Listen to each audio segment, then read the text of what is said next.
할렐루야. 12월 24일 토요일 새벽 기도를 시작하겠습니다. 사도신경으로 우리 신앙을 고백하시겠습니다. 나는 전능하신 아버지 하나님 천지의 창조주를 믿습니다. 나는 그의 유일하신 아들 우리 주 예수 그리스도를 믿습니다. 그는 성령으로 잉태되어 동정녀 마리아에게서 나시고 본디오 빌라도에게 고난을 받아 십자가에 못 박혀 죽으시고 장사된 지 사흘 만에 죽은 자 가운데서 다시 살아나셨으며 하늘에 오르시어 전능하신 아버지 하나님 우편에 앉아 계시다가 거기로부터 살아있는 자와 죽은 자를 심판하러 오십니다. 나는 성령을 믿으며 거룩한 공교회와 성도의 교제와 죄를 용서받는 것과 몸의 부활과 영생을 믿습니다. 아멘. 찬송가 104장 찬양하시겠습니다. 찬송가 104장입니다.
오늘 우리 주신 하나님의 말씀은 신약성경 마태복음 2장 1절부터 12절까지 말씀입니다. 마태복음 2장 1절부터 12절까지 말씀입니다.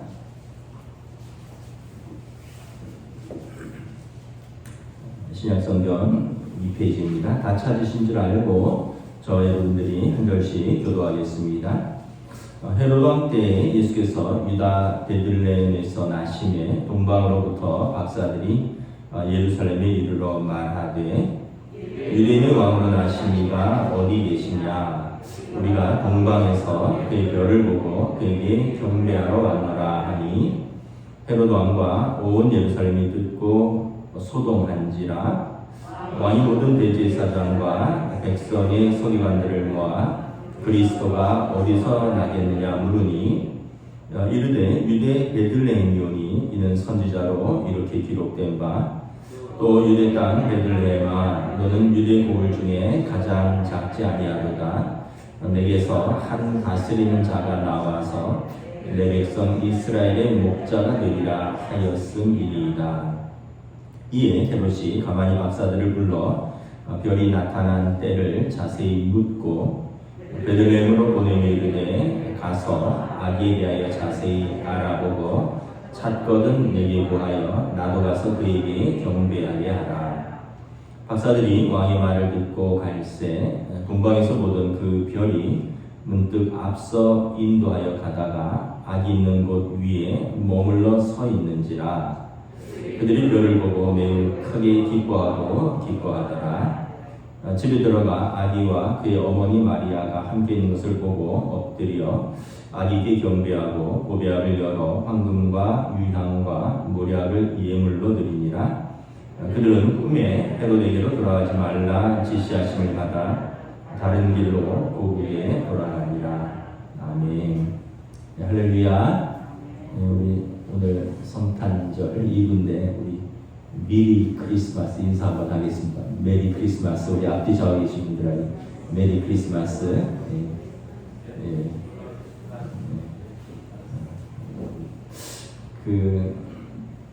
참 요즘 강추위죠. 강추위인데 또 돌이켜 보면 예전에는 이런 강추위에 또 새벽송을 돌았던 기억들이 있는데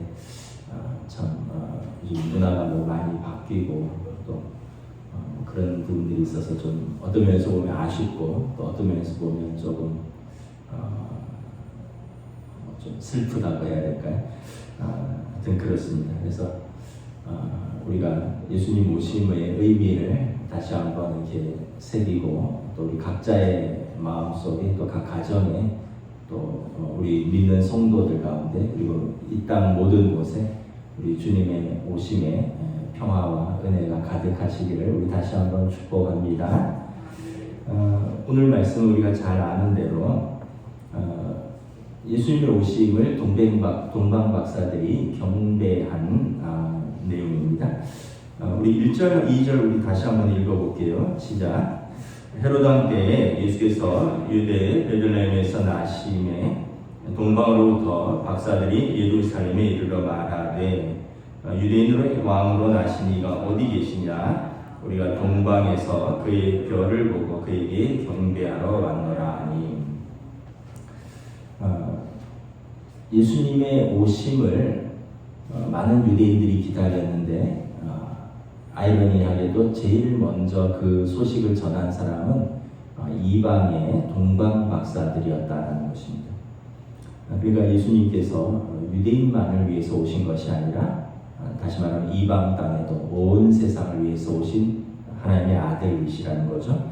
여러분 동방 박사들은 어떤 사람이냐 하면 헬라어 원어로 보면 마고스라고 되어 있는데 마고스는 영어로 매직입니다. 매직.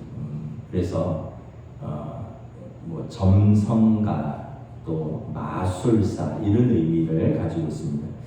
그 당시 이제 바벨론의 그 북동쪽 지금의 이제 이란 쪽인데 그쪽에서 이 점성술사들 이제 그 당시 점성술사들은 단순히 그냥 별만 관찰하는 것이 아니라 왕실의 학자였고요.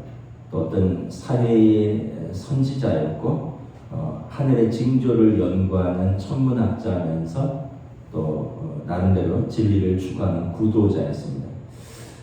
교회의 오랜 전설에 의하면 이 동방 박사는 세 분으로 알려져 있습니다. 왜냐하면 황금과 유향과 모략을 각기 드린 것으로 보아서 그 이름은 뭐 가스팔, 메키올, 발다살이라고 하는데 뭐 정확하게 전해진 것은 없고 그냥 전해져 오는 전설입니다.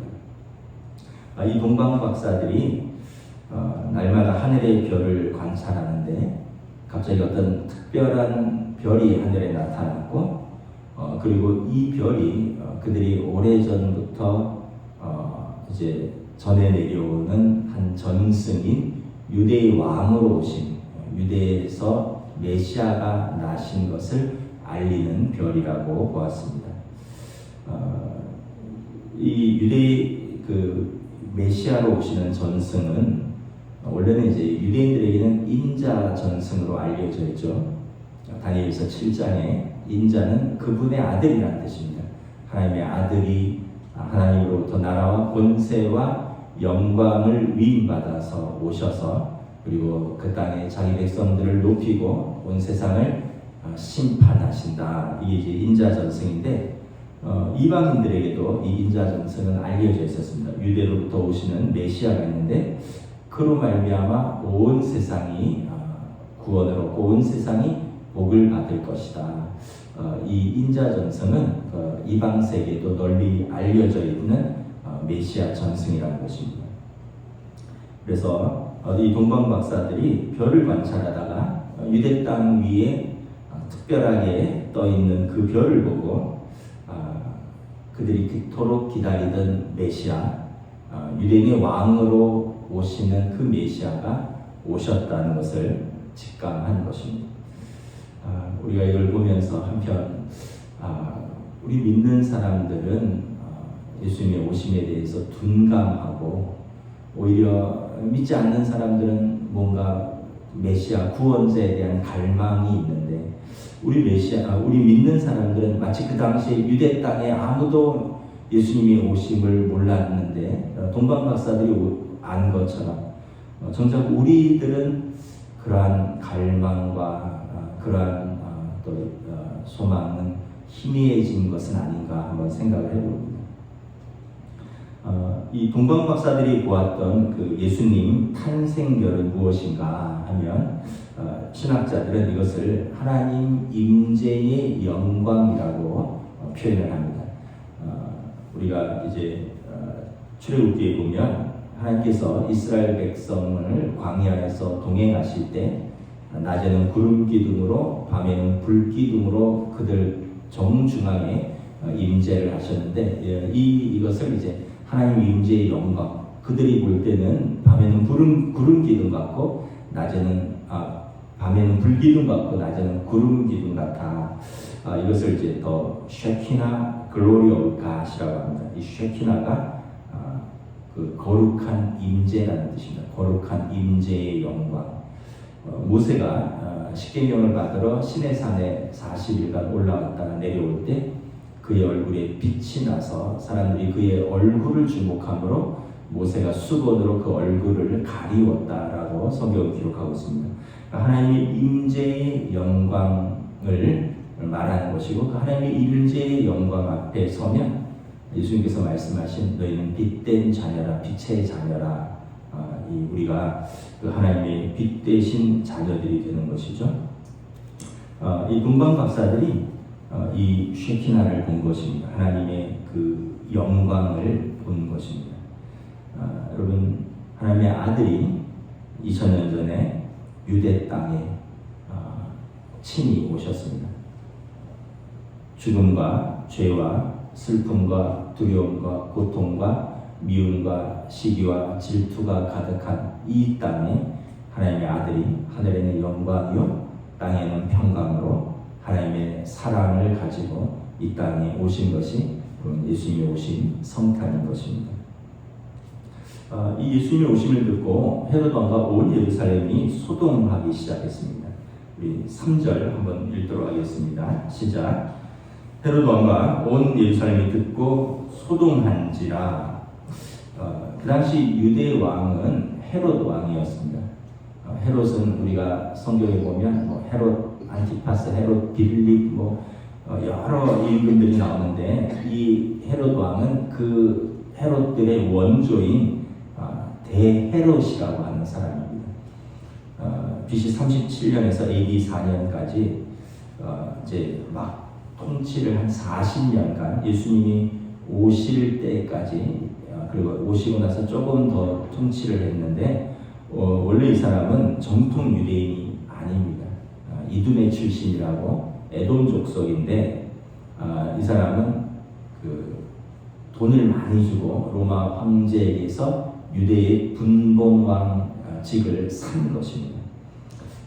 그러니까 유대인들이 볼 때 유대의 왕은 유대 혈통에서 나야 되는데 이 에돔 혈통은 이제 에서 혈통이죠. 아브라함과 이삭에게 두 아들이 있었죠. 에서와 야곱인데 야곱은 약속의 아들이고 에서는 이방 여인과 결혼하여 약속의 자식에서 떨어져 나갔습니다. 그래서 사실 어떻게 보면 한 뿌리이지만 에돔 족속은 약속의 자손이 아닌 것입니다.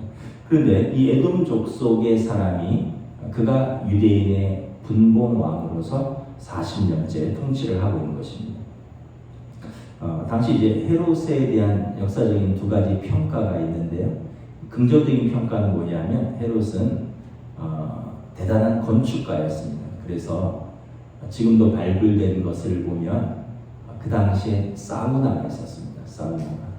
그래서 그 뜨거운 물을 이렇게 흘려보내면서 그 우리로 말하면 이제 습식 사우나인가요? 그 열기로 온기로 이렇게 황토로 이렇게 만들고 거기를 데우는 사우나가 있었고요.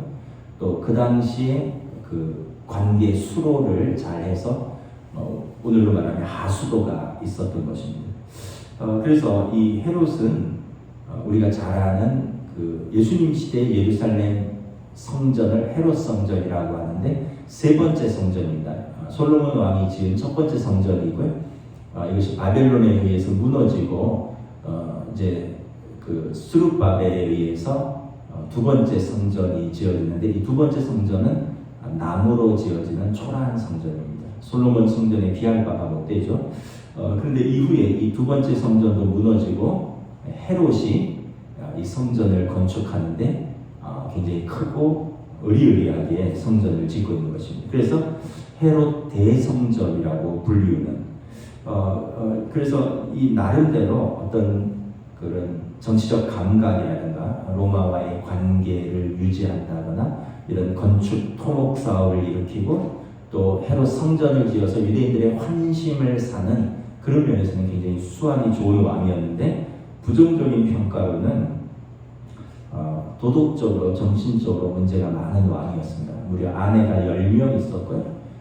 그 아들들이 많이 있었는데 아내와 아들들을 여러 명을 죽였습니다.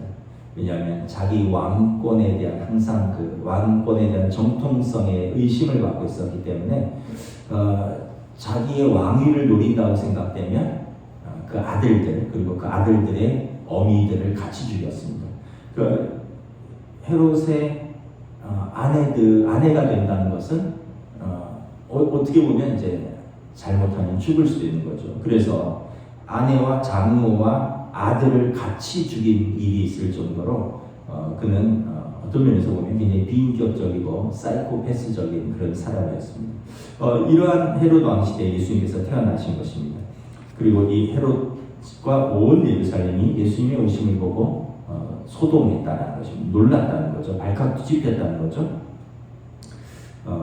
왜냐하면 아까 말씀드린 대로 그 당시 헤롯의 나이가 70세인데 늘 에돔 족속으로 유대의 왕이 되었다는 그런 정통성에 대한 의구심이 사람들이 있었고 그 왕권에 대한 도전이 있다라고 생각되었습니다. 그래서 이제 진짜 유대인의 왕으로 오신 이가 태어났다면 그 70세에 그 아기에게 자기 왕이 빼앗길까 두려워서 그가 이제 그 아기를 죽일 생각을 하는 거죠. 그래서 우리가 잘 아는 대로 2세 미만의 영아 살해를 하게 되는 비극이 일어나는 것입니다.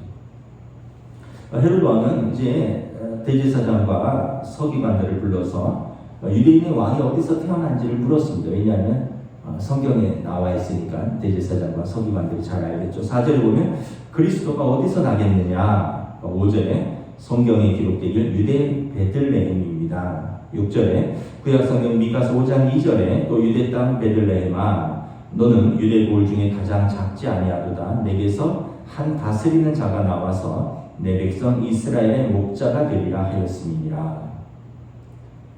그러니까 유대 땅 베들레헴에서 유대인의 왕으로 오신 아기가 태어난다고 예언이 되어 있다는 거죠. 그리고 이제 이 아기를 죽이려고 계략을 꾸미는 거죠. 우리 7절, 8절 함께 교도하도록 하겠습니다. 시작. 이에 헤롯이 가만히 박사들을 불러 별이 나타난 때를 자세히 묻고 베들레헴으로 보내며 이르되 가서 아기에 대하여 자세히 알아보고 찾거든 내게 구하여 나도 가서 그에게 경배하게 하라.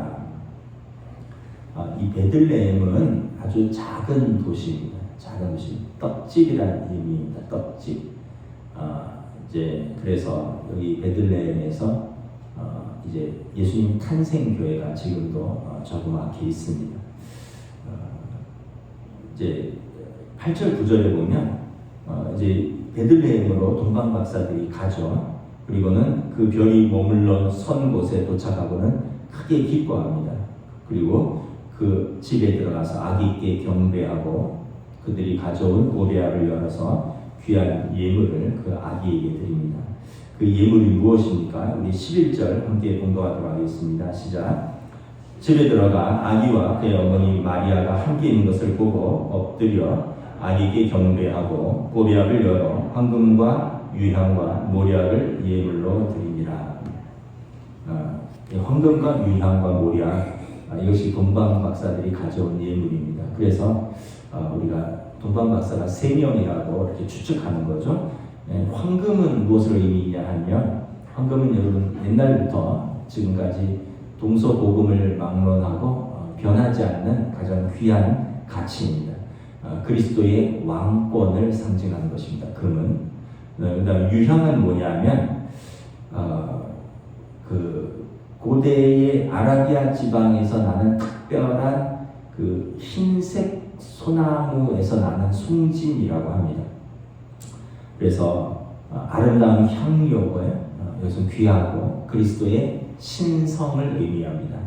그리고 모략은 뭐냐면, 모략은 이제 마취제나 아니면 시신의 영을 할 때 바르는 기름입니다.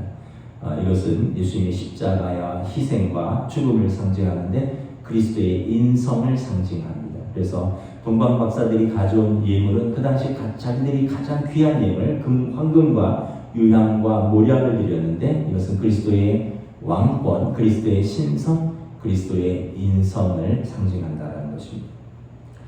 근데 사실 황금과 유향과 모략보다 동방 박사들이 가져온 가장 큰 선물은 뭐냐면 유대인들에게 당신들 땅에 너희를 위하여 왕이 나셨다라는 소식입니다. 소망을 전하는 것입니다.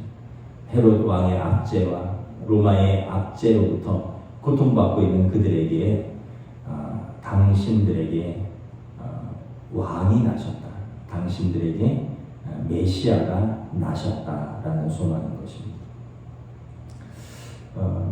사실 여러분 우리가 생각해 보면 이 동방 박사들의 여행은 굉장히 긴 여행입니다. 뭐 이란에서부터 이스라엘까지 지금은 차가 있지만 그때는 낙타를 타고 좋기 1200km 이상을 걸어서 여행하는 길인데 적어도 4, 5개월은 될 것입니다. 강을 따라서 건너기 때문에 이 물을 찾아서 걷기 때문에 여행하기 때문에 훨씬 더 많은 시간과 오랜 여행이었을 것입니다. 추위와 더위와 싸워가면서 도둑과 강도의 위험을 무릅쓰고 그들이 진리를 탐구하며 메시아를 경배하기 위해서 찾아온 것입니다. 정작 유대인들은 아무도 예수님을 반기지 않았습니다. 요한복음 1장 11절에 자기 땅에 오매 자기 백성이 영접하지 아니하였습니다. 그래서 또 누가복음에 보면 예수님 탄생 당시 마리아가 방을 얻지 못해서 말구유에서 출산을 합니다. 우리가 잘 아는 빈방 없습니까? 라는 연극이 있잖아요. 그러니까 그 당시에 다들 메시아를 기다리면서도 정작 메시아를 위해서는 방을 내어줄, 메시아를 알아볼 사람도 메시아를 위해서는 방을 내어줄, 다시 말하면 그들의 마음에 메시아를 위한 공간이 없었다는 것입니다. 오늘 우리는 어떤가? 우리도 어렵고 힘든 삶이라고 하는데 우리의 마음속에 예수님을 향한 공간이 있는가? 예수님을 영접하고 또 예수님을 경배하고 그리고 그 빛 앞에서 살아가고자 하는 우리의 그 마음의 공간이 있는가? 열심히 사는데, 열심히 일하는데, 정작 예배하지 못하고, 정작 평강을 누리지 못하고, 정작 사랑하지 못하고, 우리는 세상의 가치에 함몰되어서 마치 예수님이 왔는데 아무도 알아보지 못하고, 예수님이 오셨는데 아무도 자기 방을 메워주지 않은 것처럼, 우리도 예수님 오신 것도 알지만, 예배도 하지만 우리 마음에 예수님을 향한 그런 공간이 없고 예수님을 경배하지 못하는 우리의 삶은 아닌가 한번 우리가 생각을 해봅니다. 여러분, 인류 최고의 선물은 무엇일까요? 인류 최고의 선물은 무엇입니까? 우리가 그 생명 연장의 꿈이 점점 이렇게 현실화되고 있죠. 제가 이제 찾아본 통계에 의하면 83.5세가 이제 여성분들 평균 연령이라고 합니다. 평균 수명, 우리나라. 남자분들은 그거보다 좀 더 적습니다. 아마 술, 담배를 하거나 스트레스 때문에 그런 것 같고요. 그러니까 여러분, 우리 권사님들은 83.5세 이상 사시면 대한민국 평균 수명보다 오래 사신 겁니다. 남자분들은 80세 이상 사시면 대한민국 평균 수명보다 오래 사신 것입니다. 물론 이제 질병도 있고 사고도 있고 해서 평균을 말하는 것입니다. 그런데 이 생명 연장의 꿈이 코로나19로 무너졌습니다. 우리가 이제 질병으로 인하여 또한 큰 두려움을 갖게 되었습니다. 여러분, 정치가 우리의 소망일까요? 정권에 따라서 어떤 사람에게는 소망이고요, 어떤 사람에게는 절망입니다. 오죽하면 대한민국은 정치적으로 심리적 내전 상태다, 이렇게 어떤 분이 표현을 했겠습니까? 여러분, 경제가 우리의 소망입니까? 사실 우리나라가 그 어느 때보다 지금 잘 살고 있는 게 사실인데, 또 그 어느 때보다도 항상 경제적으로 힘들다고 다들 이야기를 합니다. 사실 코로나19 때문에 돈이 무한정 풀렸었고요. 거의 제로 금리에 가깝다가 지금 인플레이션을 이제 잡느라고 미국에서부터 지금 기준금리가 4.5%죠. 우리나라가 기준금리가 3.25%입니다. 미국보다 우리나라가 1.25% 낮는데 이제 새해가 되면 우리나라도 4.5% 이상으로 기준금리를 올린다고 합니다. 왜냐하면 신생국가에서 돈이 미국으로 다 빠져나가니까, 그럼 경제가 흔들리니까. 그래서 내년에는 여러분 더 힘들 거라고 합니다. 부동산 값은 더 떨어질 거고요. 주식, 또 현금, 빚, 이런 것들이 더 어려울 거라고 합니다. 결국은 경제도 계속 좋아지는 것 같은데 계속 어려워져요. 평화가 우리의 소망입니까? 러시아나 우크라이나 침공 사태를 보면 아직도 21세기에 전쟁이 일어나고 항구적인 평화는 그런 평화가 이 땅에 정착되는 것은 요원해 보입니다. 우리의 영원한 소망은 무엇일까? 우리의 영원한 소망은 무엇일까?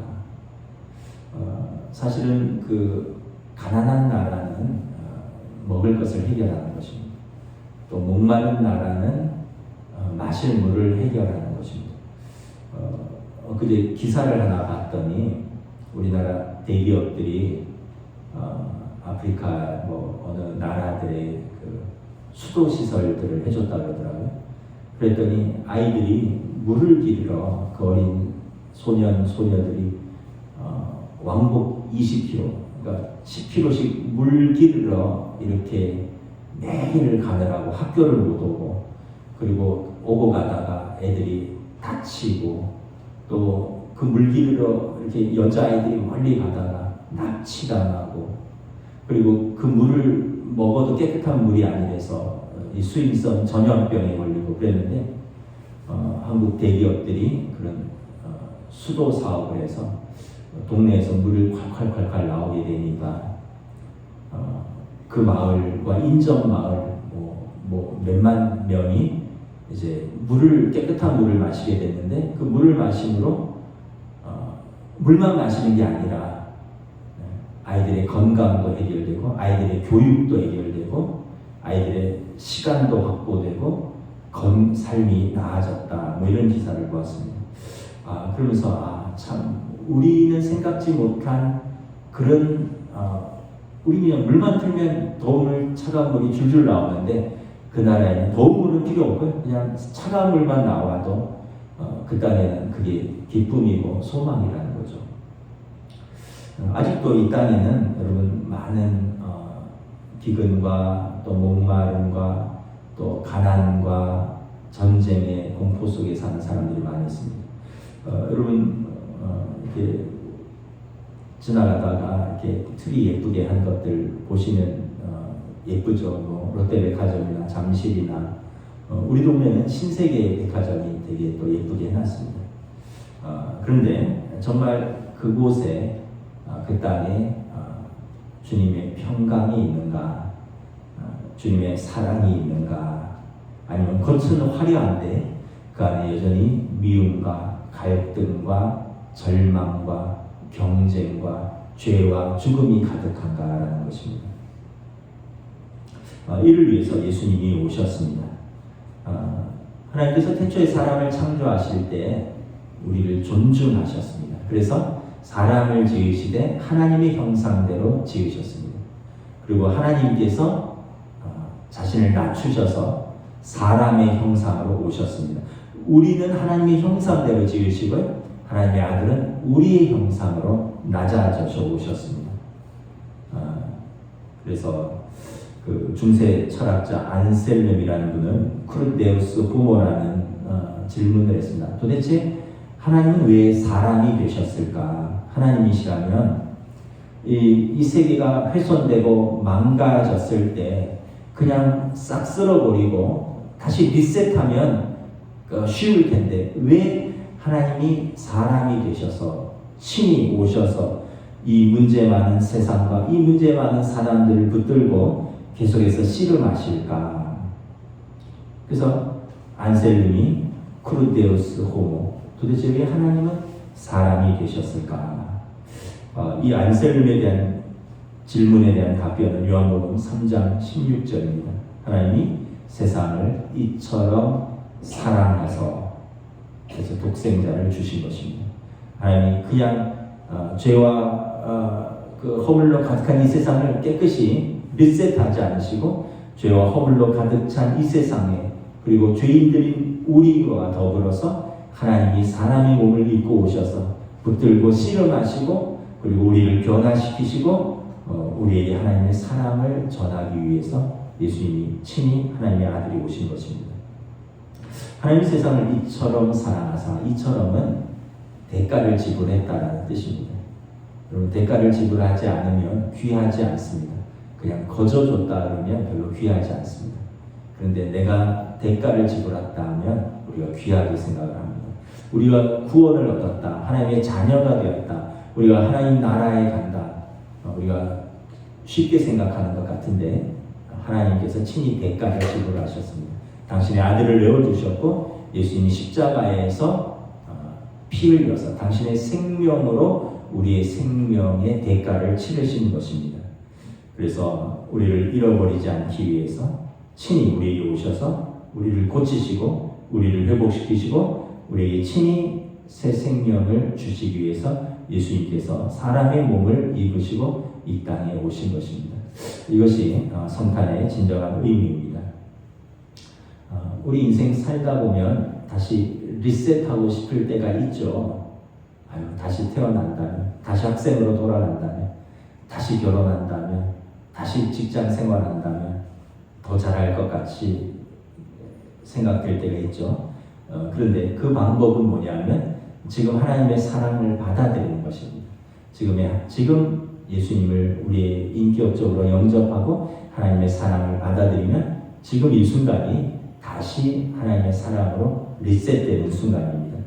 그럼 내 인생이 하나님의 자녀로 새롭게 출발하는 그 순간인 것입니다. 영접하는 자, 곧 그 이름을 믿는 자에게 하나님의 자녀가 되는 권세를 주셨으니 이것이 여러분 성탄의 의미입니다.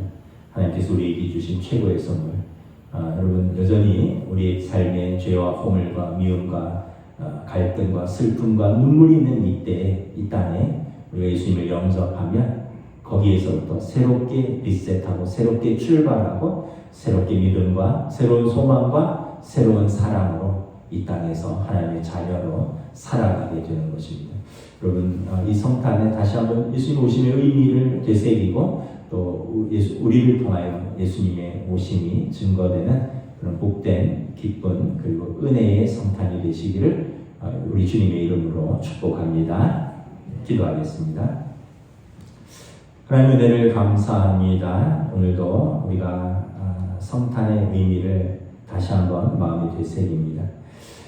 당시 헤롯 왕 시대 로마의 식민지로 또 헤롯 왕의 압제 가운데 고통받는 사람들, 그들이 메시아 오심을 그렇게 기다렸지만 정작 예수님이 오셨는데 자기 백성은 알아보지 못했습니다. 정작 예수님이 오셨는데 자기 백성은 영접하지 못했습니다.